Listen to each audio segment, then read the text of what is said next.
Kingsman: The Golden Circle is finally here. I've been looking forward to this film all year long because I loved the first one, so of course I'm going to look forward to the second one. Matthew Vaughn's back directing, and in The Golden Circle, the Kingsman headquarters is destroyed by a master criminal named Poppy, played by Julianne Moore, so Exit and Marilyn have to go to America and join forces with the Statesman, the US counterpart to the Kingsman, and they have to find out what the hell's going on and put an end to Poppy's criminal schemes. Now, whenever you have a film that comes out like Kingsman that's really surprisingly fun, very subversive, and a breath of fresh air in the genre that it's in, it's always difficult for any follow-up or any sequel to be anywhere near as good as that first film, and The Golden Circle is nowhere near as good as The Secret Service.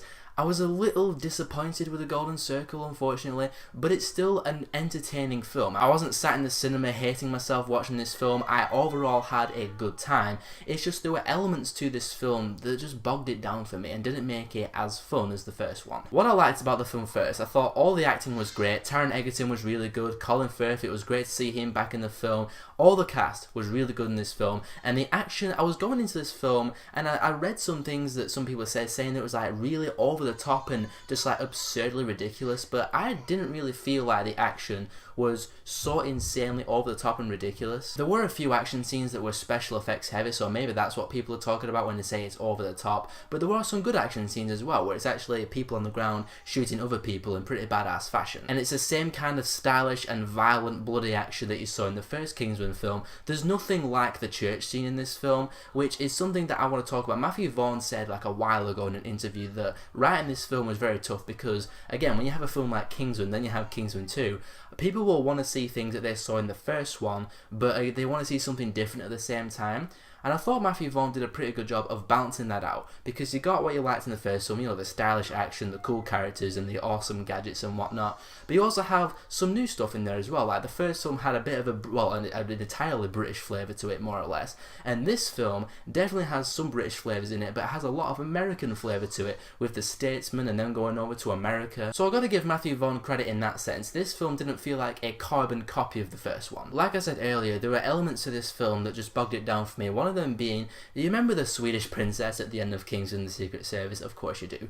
Now, she is actually Eggsy's girlfriend in this film, which instantly I was like, really? Now, before you say it, I know it's not supposed to be taken seriously whatsoever, but the fact that Eggsy, the street punk from London, is in a relationship with a Swedish princess, I don't know, I just can't really get into that stuff, but they're together in this film, and it wants you to care about that stuff, but I just didn't really care about that stuff. And the first 40 minutes or so of this film were a bit wonky. It takes a little while to actually get going and for the film to pick up some pace. Let's talk about Julianne Moore as the villain Poppy. I wasn't impressed with her, if I'm going to be honest with you. I mean, let's go back to Samuel Jackson in the first film. Awesome. He was memorable. He had like the weird lisp, and it was like a throwback to the old Bond villains who are just these megalomaniacs with like a speech impediment or something. Yeah, oh my god, he'll Samuel Jackson. He was really funny and he was memorable, two things that Poppy really isn't. The one thing I did like about Poppy didn't really have anything to do with her at all. It was actually her evil lair, Poppyland. It had all these like 50s designed retroist buildings like bowling alleys and diners and old cinemas. That was awesome. It was like a complete throwback to like the supervillain layers of the old James Bond films. It's just Poppy as a villainous character, not very impressive, unfortunately. Elton John is in this film, and I knew that going in. I thought, okay, it's going to be like one cameo scene and that's it. He cameos a couple times, and especially the cameo he has in like an end fight scene, it felt very forced, and I didn't think it was that funny. I think my biggest issue with this film is that there's no real character growth or any real character arcs to get invested in. The characters, the spies, they're just on their mission, and there's not really any difference between them at the end of the film compared to the beginning of the film. It's not like in the first one where Exit is the street punk at the start, but by the end he's this super badass gentleman spy. There's nothing like that in this film, and it just made it hard to really care about the characters or care about anything that was really going on. The Statesman, I was really looking forward to seeing the Statesman in this film, and when they're on screen doing their Statesman stuff, it was really cool. They had these lassos that chop people in half. That was badass, but I felt like the Statesmen were not as cool or not as utilised as much as I thought they would be compared to what I saw in the trailers, especially Channing Tatum. You saw him in the trailer, you think, okay, Channing Tatum is a badass, westernized, statesman, secret agent, spy. No. He has one action scene that lasts about 20 seconds and he's gone. Out of commission throughout the entire film.